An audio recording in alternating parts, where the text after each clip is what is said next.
que o seu dia e a sua semana sejam repletos de paz e muitas bênçãos. Olá e bem-vindos a mais uma das nossas conversas. Hoje a gente vai mergulhar num texto antigo, mas que parece que foi escrito ontem, sabe?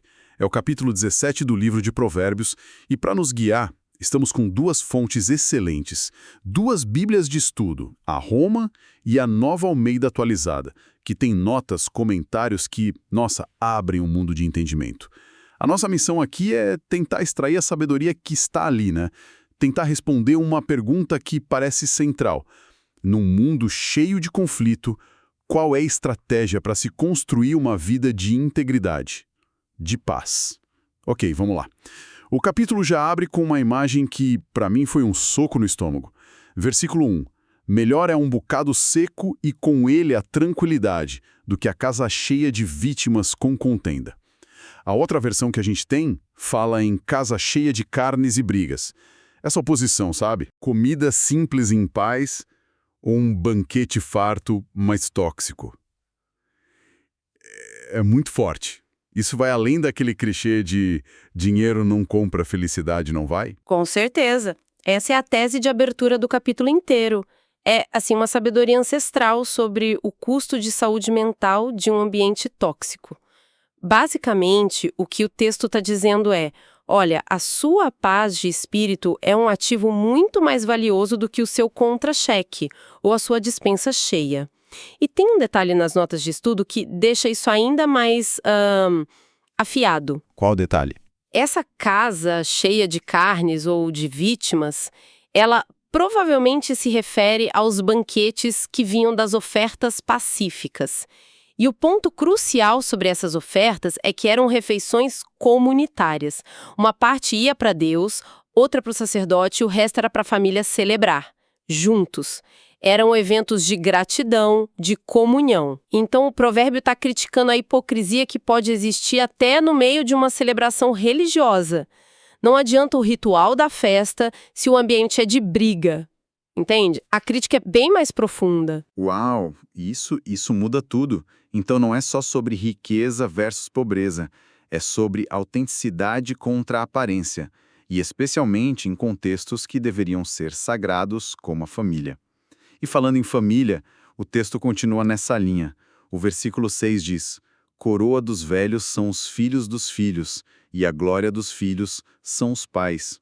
Eu fico pensando nessa imagem. Por que uma coroa? O que isso significava para eles que talvez a gente perca um pouco hoje? A coroa, no mundo antigo, era o símbolo máximo de honra, de status, de realização. Pensa num rei ou num atleta que venceu uma competição. Então, o que o texto está dizendo é que no fim da vida, a sua maior honra, o seu maior troféu, não é o que você conquistou, não é seu patrimônio, são seus netos. Eles são a prova viva do seu legado. É uma visão de sucesso completamente focada nos relacionamentos, sabe? E a segunda parte, a glória dos filhos são os pais, mostra que é uma via de mão dupla. Filhos se orgulham de pais que são honrados. É um ecossistema de honra mútua. Um ecossistema de honra. Gostei disso. Gostei muito. Mas o capítulo também mostra o outro lado da moeda, né? O lado sombrio. Tá lá no versículo 25. O filho insensato é tristeza para o pai e amargura para quem o deu à luz. Parece que o texto está o tempo todo nos apresentando duas estradas, dois destinos possíveis que nascem do nosso caráter. Exatamente, e isso nos leva ao coração do capítulo. O contraste gritante entre o sábio e o que o texto chama de tolo. E é importante dizer, não é uma tolice de falta de inteligência, de não saber matemática, por exemplo. É uma categoria moral. O versículo 16 provoca, né? De que serviria o dinheiro na mão do tolo para comprar sabedoria, visto que não tem entendimento? É uma pergunta ótima. É como dar a chave de uma Ferrari para quem não sabe dirigir. O recurso é inútil. Totalmente inútil, sem a habilidade de usar, né? Mas o que define esse tolo, então? O fascinante aqui é a palavra hebraica original, que é kesil. Ela descreve alguém que, bem, não é necessariamente burro. Pode ser até uma pessoa muito inteligente, mas que é teimosa, é impulsiva E, acima de tudo, é resistente à correção.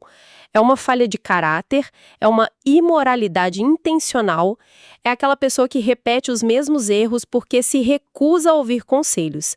É como alguém com um GPS gritando, vire à esquerda agora, e a pessoa insiste em seguir reto por puro orgulho e acaba caindo no lago. A pessoa incoachável, como se diz no mundo corporativo hoje. Perfeito, exatamente isso. E o versículo 10 deixa isso claríssimo. Mais fundo entra a repreensão no prudente do que 100 açoites no tolo. Ou seja, uma única palavra de correção transforma o sábio, enquanto nem a punição física mais severa consegue ensinar o tolo. Ele tem o coração endurecido para o aprendizado. E eu imagino que esse tipo de caráter que não aprende e não ouve, não causa problema só para si mesmo. As consequências sociais devem ser graves? E são. O texto conecta essa tolice interior diretamente com a corrupção da sociedade. Olha o versículo 15. O Senhor detesta quem justifica o ímpio e quem condena o justo. E o 23 é ainda mais direto. O ímpio aceita suborno secretamente para perverter as veredas da justiça. Quem é que aceita um suborno? É a pessoa de caráter quesil, que não tem um norte moral, que não aprendeu a lição da integridade.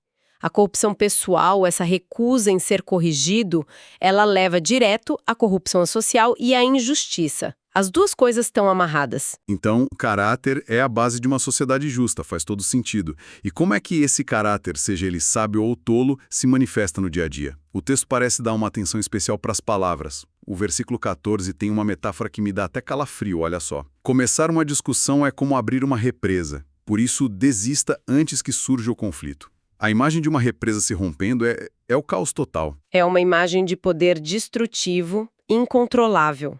As notas de estudo explicam que uma pequena rachadura numa barragem de terra, se não for consertada na hora, a pressão da água vai alargando, até o ponto de ruptura, e aí vem a inundação. A analogia é perfeita. Uma palavra áspera, um comentário sarcástico, uma pequena provocação, se não for contida ali no início, pode escalar para um conflito que destrói relacionamentos, famílias, reputações. Mas espera aí, isso me levanta uma questão. Se a gente deve desistir antes que o conflito surja, não corremos o risco de evitar conversas difíceis, mas que são necessárias? Onde fica a linha entre evitar uma briga boba e fugir de um problema real que precisa ser discutido? Essa é a pergunta-chave. E a sabedoria do provérbio está na primeira parte. Começar uma discussão. O foco não é na existência do problema, do desacordo, mas no início do modo de combate. É sobre o tom, a agressividade, a intenção de ferir. O texto não diz para varrer os problemas para debaixo do tapete. Ele aconselha a não abrir as comportas da hostilidade. A sabedoria está em abordar o problema sem declarar guerra, sabe? É sobre a arte da desescalada. Entendi. É sobre abordagem e não sobre a evitação. Certo. E se as palavras podem ser essa força tão destrutiva, o capítulo também oferece o antídoto, e é algo que parece muito radical hoje em dia: o silêncio. Os versículos 27 e 28 são incríveis. O 27 diz: quem retém as suas palavras possui o conhecimento. E o 28 é quase cômico e genial.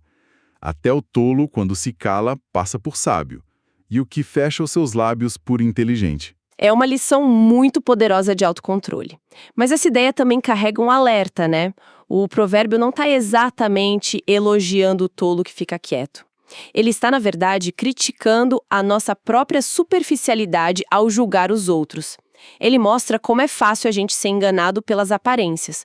Uma pessoa pode parecer sábia simplesmente por não abrir a boca. Ou seja, não basta parecer sábio, é preciso ser sábio para saber quando o silêncio é a melhor resposta. Exato! E o silêncio aqui não é fraqueza, não é passividade.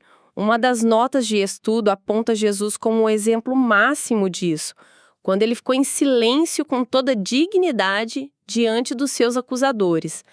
Ali, o silêncio era uma posição de força, de controle, de quem sabe que palavras seriam inúteis e só alimentariam o caos. O silêncio pode ser um ato de profunda sabedoria e de poder. E toda essa conversa sobre caráter, justiça, palavras, me leva a uma questão mais profunda. Como a gente sabe o que é genuíno? No mundo onde até um tolo pode parecer sábio, como o verdadeiro valor é revelado? O versículo 3 parece dar a resposta. O crisol prova a prata e o forno prova o ouro, mas o Senhor prova os corações. Se a gente conectar isso ao quadro geral, este é o princípio da verificação final. O crisol e o forno, eles usam o fogo para queimar as impurezas e revelar a pureza do metal precioso. É um processo doloroso, mas que revela o valor real. A analogia é que Deus não se impressiona com aparências, com discursos, com rituais festivos em casas cheias de briga. O que é provado, o que é testado de verdade é o coração, as nossas intenções, a nossa integridade, o nosso caráter mais profundo. É isso que tem valor eterno. Essa ideia de ser provado pelo fogo parece a metáfora perfeita para os relacionamentos de verdade, né? Especialmente a amizade. E é como se o capítulo estivesse guardando uma de suas maiores joias para o final, no versículo 17. O amigo ama em todo tempo e na angústia nasce o irmão. É a síntese perfeita. Esse provérbio diz que o amor de um amigo de verdade não depende das circunstâncias. Não é um amor de tempo bom. É um amor em todo o tempo. E a segunda parte é ainda mais forte. E na angústia nasce o irmão. É na crise, no fogo da provação, que um bom amigo se revela com a lealdade e o compromisso de um familiar. É o teste do crisol para os relacionamentos. Isso me lembra daquelas amizades que a gente pode passar meses sem conversar, mas quando a crise aperta de verdade, aquela é a primeira pessoa para quem se liga. E ela está lá. O relacionamento foi provado na angústia. Precisamente. E se a gente for resumir as estratégias que Provérbios 17 nos oferece, acho que são 3 grandes ideias. Primeiro, que a paz, tanto interior quanto nos relacionamentos, é o ativo mais valioso que podemos ter, muito acima de qualquer riqueza ou status.